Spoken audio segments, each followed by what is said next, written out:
Welcome to number 2 podcast on the ReGen Ag Chat. We are speaking to Stuart, so you'll hear a bit more about him in a moment.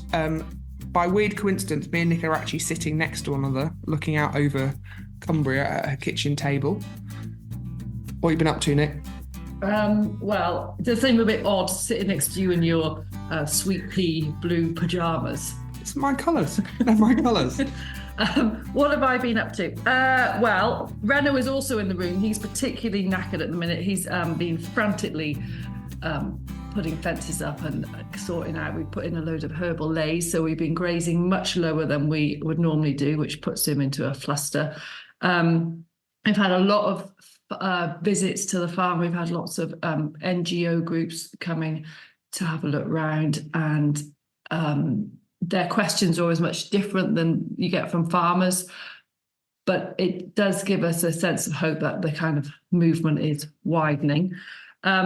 We have also got part funding for a meeting room in the yard. So this time next year, we should have a fully finished, wink, wink, Reno, meeting room in the yard that we can have events at, and it'll just open up a world of possibilities. What about you, Liz? So I have just finished the Create course. So that's the Integrity Soils one with Nicole Masters. So we graduated beginning of the month. So 21 of us graduated. So that's been quite an intense 8-month experience. And it just followed on at home from lambing. So I'm sort of emerging back into the real world after all of that.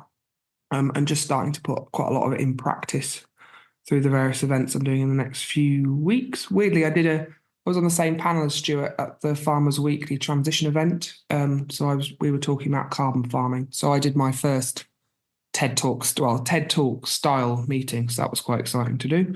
And then at home, we've sort of got some meat chickens. So I'll just wait another couple of weeks and they'll be gone. And similarly, we're just starting to put in place the SFI options that I've applied to. So we haven't quite got to herbal lays yet, but hopefully by this autumn we'll start to put a few more in. Good. Carbon calling tickets are on sale. They are. They're on the website, which is carboncalling.farm, and on our social medias, which are Instagram, a bit of Twitter. I think that's it, isn't it? Yeah. It's not an extensive profile. So again, remembering that the date of the main conference is Saturday, the 3rd of August. We've got some activity on the Friday and also on the Sunday, but more details will follow on that. And through sponsorship of Alan Williams by Regenerate Outcomes, the ticket price has come down. So it's a bit cheaper than last year's. So that's good. Anyway, enjoy Stuart.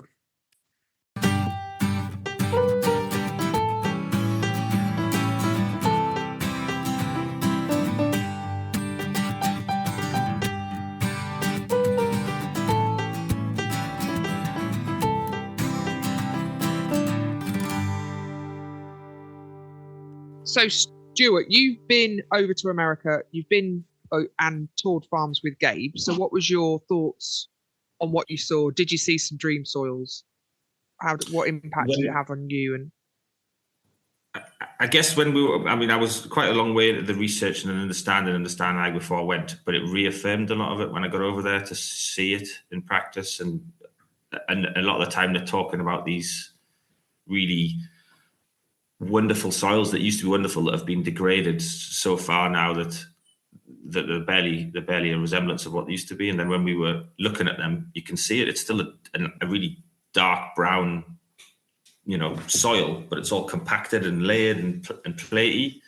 So you can see where the soil or how good the soil has been in the past and how poor it actually is now. So it was just a bit of an eye-opening experience seeing what, was unofficially the best soils in the world at one point was not the best soils when we were there. So, but we did see some good soils as well on some farms. So they took us to the farms who've been employing this sort of thing and how they're actually bringing these, technically still high carbon soils back to life sort of thing. So it was quite interesting to see that in practice. So the limiting factor isn't organic matter; it's biology. Yeah, Yeah, so we've got organic, referring back to here, we've got organic matter, high organic matter hill ground that hasn't got the biology in it to make it function properly. So the potential in that with a high organic content and a higher carbon content, when you get that biology going, that is gonna potentially outperform a low carbon soil down in the lowlands here that has no organic matter left in it. So yeah, it's not the carbon or the organic matter that's the crucial bit. It's the biology within it. Seems to be the real winning point. And Gabe talks about adaptive grazing, where over here we talk about mob grazing, or well, more probably mob than rotational. So you're big on the adaptive grazing. So just explain how you make that work. So adaptive, it's really so what they call it is adaptive stewardship, and it's not so much in the grazing. It's more the principles around how you're grazing that livestock around. So you would almost say mob grazing is part of that adaptive stewardship, but it's one part of it, if that makes sense. So you're looking at the how you move your animals is crucial, but it's one part of that entire adaptive stewardship. So you've got your diversity in there as your adaptive stewardship again, and that's just diversity of livestock, crops, species, the whole lot. So it's just one facet of it. So I think people focus too much on this rotational grazing or mob grazing and think that's the be all and end all, but it's not. You've got to sort of encompass that whole management side of it again. Trying not to use that word, but the whole, the holistic side of it. You are looking at the whole management of why it's impacting on things and how it's impacting on things. So the mob grazing's a really crucial part of it. It's for me, I don't think you can do anything that gives you a better response than grazing the ground properly in the right adaptive stewardship methods. Now, at one point that might be 180 days rest, but another point it could be just a quick skim graze at 40 days. So it's about maneuvering and working within that adaptive stewardship sphere, but without without looking at mob grazing and doing it sort of, I was going to say religiously, that's not the right word, doing it routinely, just keep being fluid and adaptive with how you do it. So that's, it's in the title, adaptive stewardship. You're just adapting and maneuvering your style of grazing to what suits your system at the best time. So here, with it's been a slightly less brittle environment, I don't mind going in when the crops haven't got huge amounts of grass on really early in the spring, because I know that we're not going to get too dry at that point. So we can afford to sort of skim graze it, which actually stimulates the grass to grow a bit more. And then as the weather changes, I will change that stewardship sort of methods and allow for longer rest to try and keep that cover on and stuff like that. So it's not, I think it's just more about being adaptive and reacting to what's going on acting rather than reacting, when things have got bad on you, sort of thing. So when you walk into a field, what are you kind of sniffing for, looking for, feeling for? What goes through your head? Well, if we go back a step, the 634 is essentially the 4 ecosystem processes, which is essentially a very universally accepted, the four parts of the ecosystem being the energy, water, mineral, and diversities in there as well. So there's the 4 system processes, and once you've got those functioning, that's what allows you to have a functioning ecosystem, or essentially what I like to think is you're getting stuff for free, basically. So if you want to have grass growing for free, you need those 4 elements of your ecosystem functioning properly. Now what we can do is we can manipulate those 4 or help those 4 by utilizing the 6 and the 3. So the 6 is the 6 principles of regenerative agriculture, and the 3 ecosystem processes that we've just discussed before. So essentially, if we can use those 6 and the 3 to create the 4 working, that's what we're going for. So when I go into a field, say I'll walk in and you've got the 5 that I'm going to forget now. I'm sitting here talking to you, but you've got the 5. You've got the 5 that you always think about, and then the main one of those 5 in my head is the context that you need to know the background as to what's gone on in this field, why something happened, there's a whole plethora of information in the back that actually is the most important bit. So I like to think about what's happened previously, what's the context of this certain field or this farm, and then work our way through the other 5 to see where we're ticking the boxes or where we're not. And then how can we sort of create those benefits to get this free stuff as we go. So it's a sort of tick box exercise in your head, and you can do it once you get used to doing it. It's actually a very quick little process that you run through and think, well, what can I see? What's the diversities going on here? What can I smell? What does it feel like underfoot? All that sort of stuff, and that's all clues as to whether your soil is actually functioning properly. And then we need to sort of break it down and think, well, why is it not functioning properly? And I suppose the understanding ag element is that when they give you this logical process to work your way through every time, it very quickly becomes sort of second nature as to, right, well, where we're doing well and where we're not, and how can we improve this system to get those 4 processes, those 4 ecosystem bits working properly, which is where we get our free stuff from and hopefully make a bit more money. So, and when you got back from America, because this is still very much not a niche, but it's that all our neighbours aren't in this kind of headspace, and I'm thinking that some of yours aren't either. Did it make you realise how much potential we've got to how this is awful English, but how good it could be if we all did this? Did it make you frustrated? Did it make you excited? I don't know. Did it?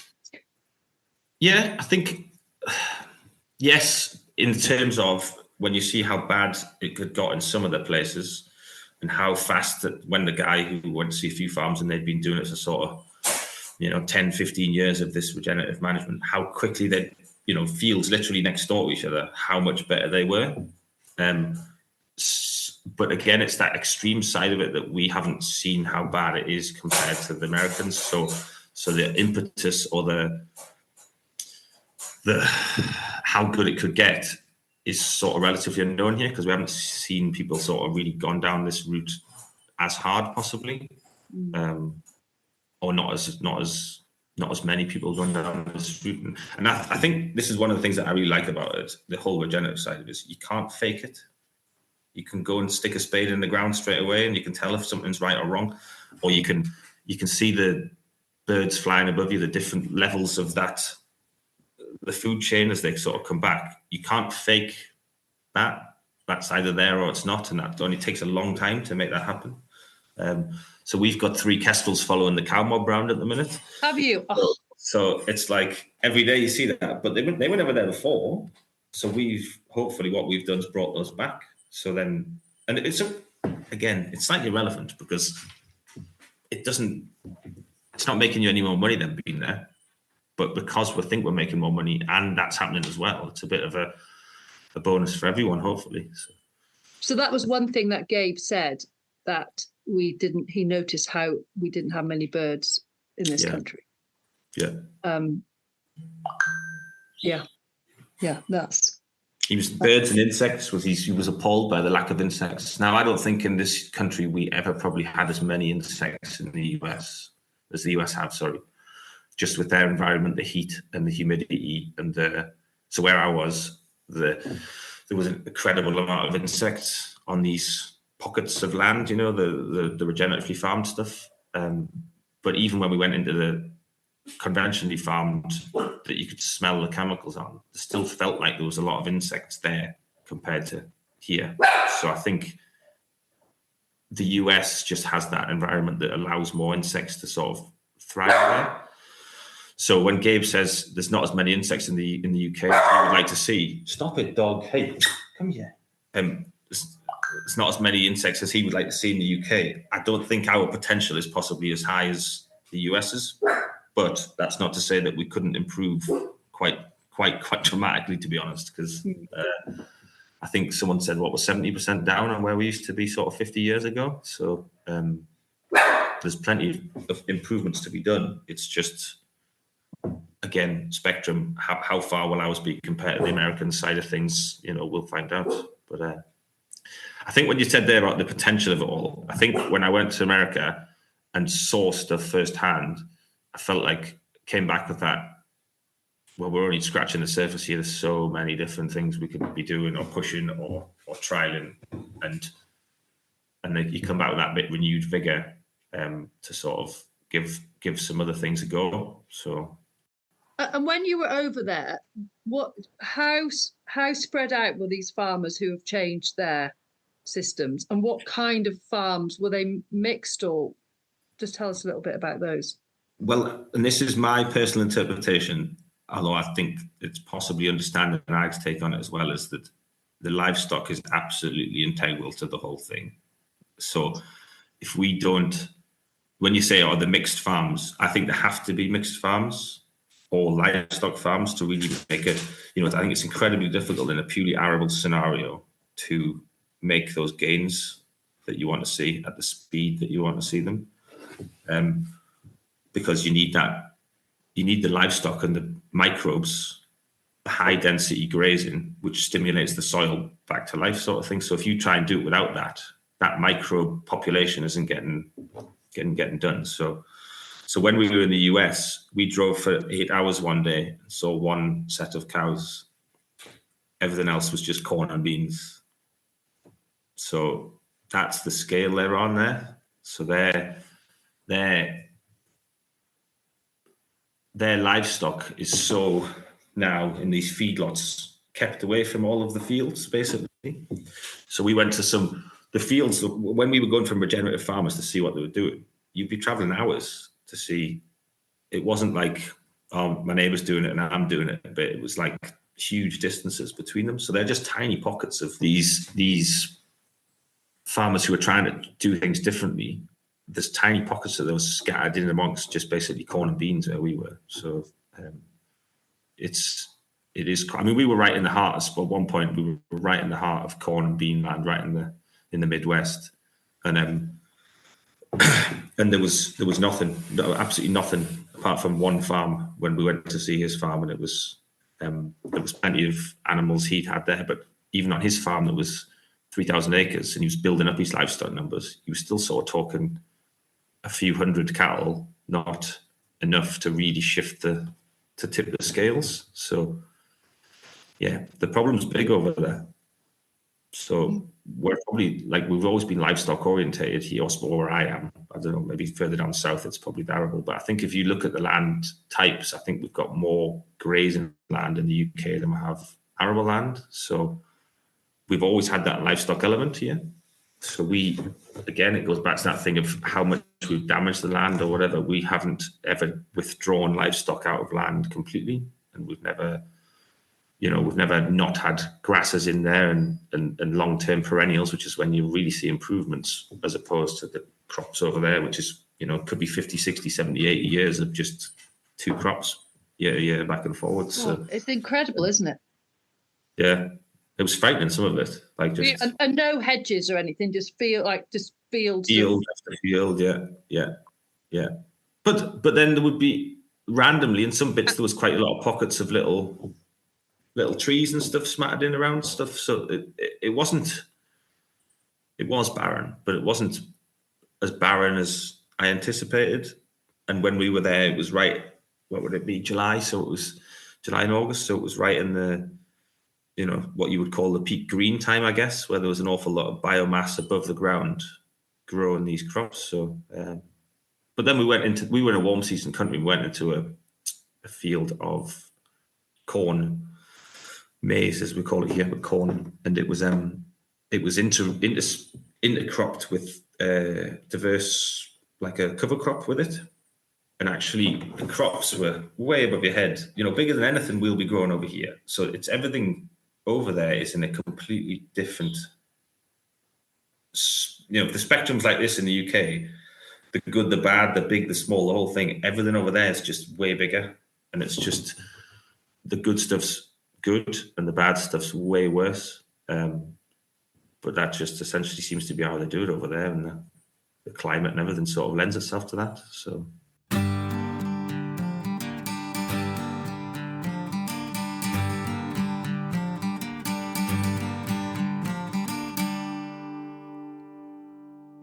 What's the reason behind understanding ag in a nutshell? They're all quite spiritually driven, as in they all follow God, and they like to sort of put those. I think a lot of them like the idea that they're actually putting a message out there that's doing something for the greater good, and that's they're not. For the amount of times I've spoken to them, they're not selling something to me. They're not writing a bill down for the whole time or anything like that. They just will discuss things, and a lot of the time but a lot of it's just general chat. And there's a lot of. I always think with a discussion, you get a lot more of a discussion than you do someone coming to your farm for an hour and then charging you £200 privilege. And they seem to have time or make time to have a lot of discussions, which I like. And whether you get Gabe or Alan.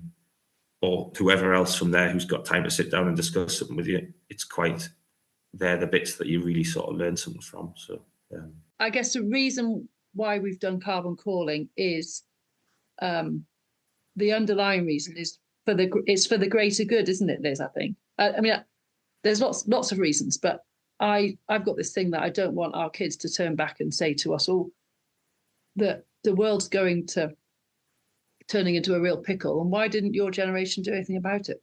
I think that's my underlining reason. Liz will put it far more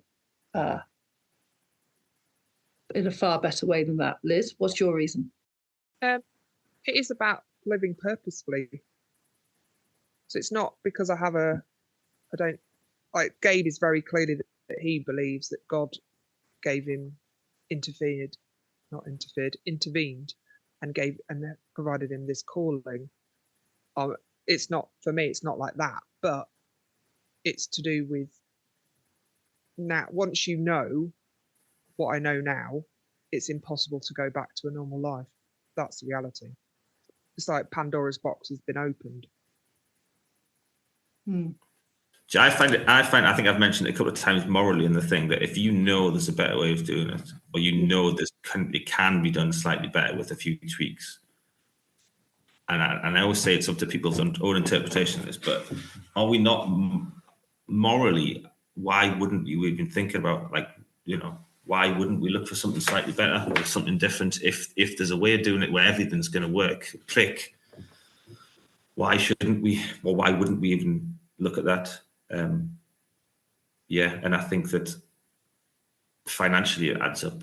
And then once you're comfortable that financially it's adding up, and you can do something that is better, and hopefully still have the financials that go with it, there's not really a negative to it, I don't think, apart from shifting electric fences for sheep, which is a big.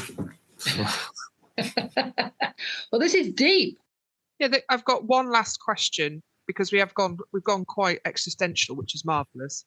But where do people start? We've spent years thinking about this, haven't we? Talking to people, doing it, not doing it, whatever it happens to be. But what is the first step?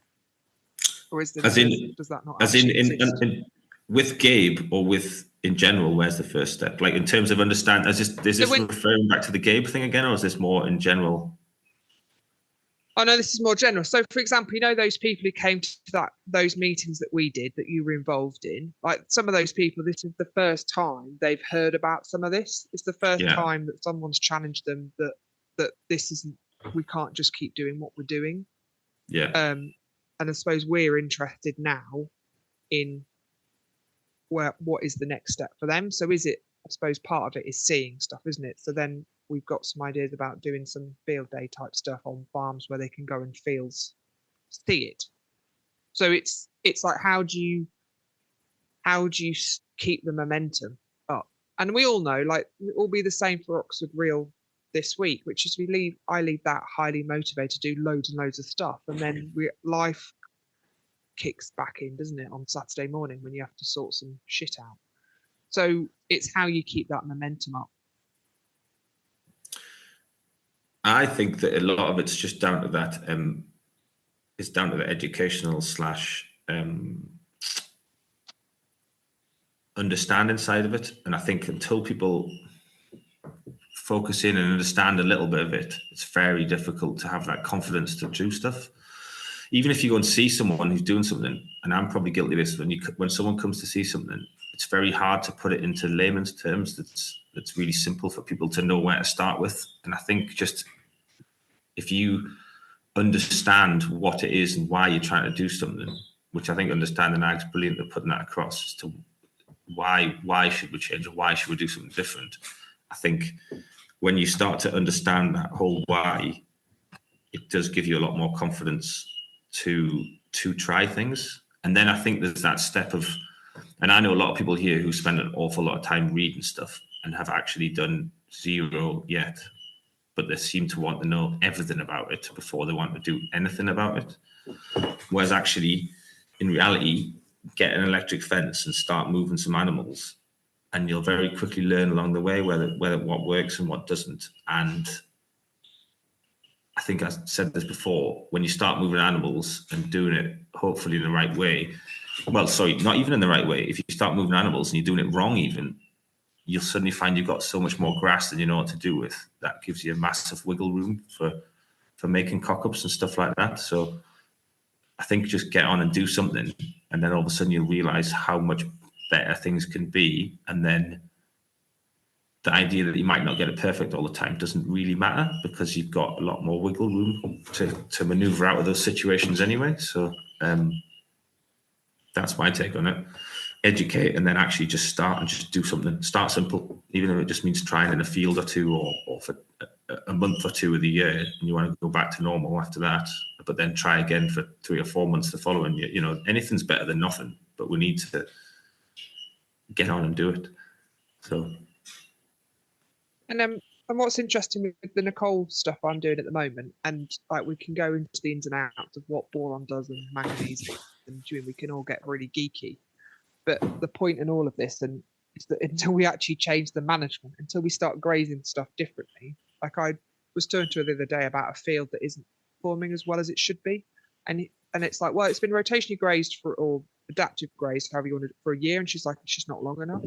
So you people hyper fixate, don't they, on the analysis, they do a soil analysis and they then whack on some boron, and actually the power of grazing will sort some of it out alongside some patience, and then it's when we learn to tweak stuff. But that all of that, what I've tried to say in 2 sentences, is it's still a level of detail that people who aren't feeling confident still doesn't float their boat at all. But I think you don't need to understand any of the science if you don't want to. I think that you and I and Liz and Nick and everyone are probably quite niche people that feel like they need to understand some of that. Whereas if you just follow the principles, and this is the bit sort of again goes back to the 634, that doesn't involve knowing any science or understanding mountains and mountains of mathematical equations or the age-old NPK sort of sums and stuff like that. It doesn't involve any of that. It just involves following a set of very, very generalized guide rules or guidelines that you try and follow, and things will dramatically shift just by doing that. So if you get into it and you want to learn more, brilliant. But if you don't, there's no real necessity for anyone have to understand the different forms of nitrogen and how they move up through the plant and back out into the leaf and get all that. So it doesn't really matter any of that.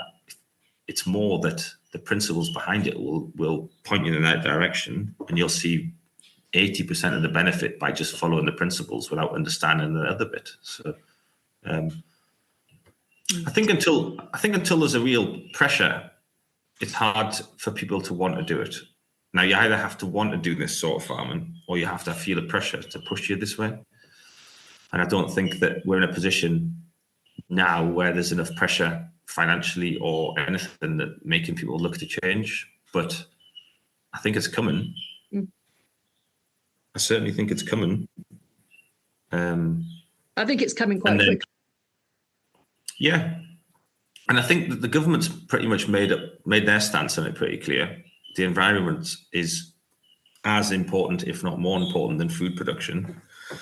Now, whether that's right or wrong in anyone's eyes is not what we're discussing right now, but that seems to be their tact on it. And especially when you look at the SFI and the countryside stewardship, what they're actually offering money for now is very much in the realms of saving the environment and the ecosystems. So I think what I said to my dad would be 5 or 6, no, it would be longer, it'd be 10 years ago. I remember having a discussion with him once, and we were talking about, increasing numbers and yield and trying to push the things even harder, because, financially we were all right, we were fine, but we were saying, well, we could probably make more if we push things harder.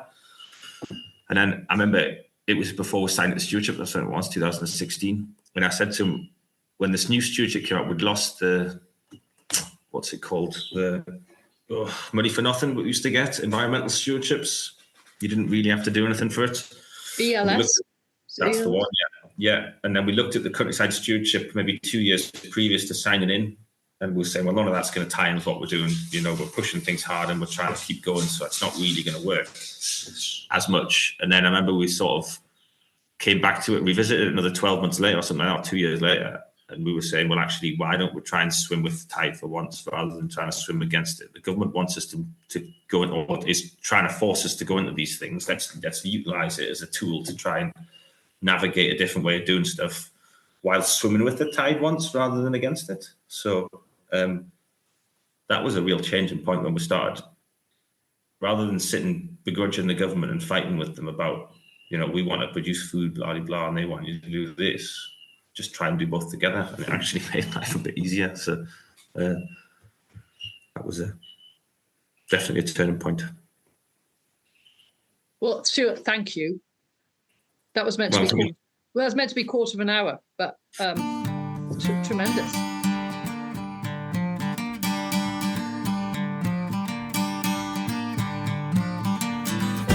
Thank you for listening to the ReGen Ag podcast. Huge thanks to our sponsor, Tim Nicholson from Cactus Tree Guards, Reno for the music, and Pete Ord, the podcast wizard from the studio at Sunbeams, part of the Annie Mawson Sunbeams Music Trust. See you next time.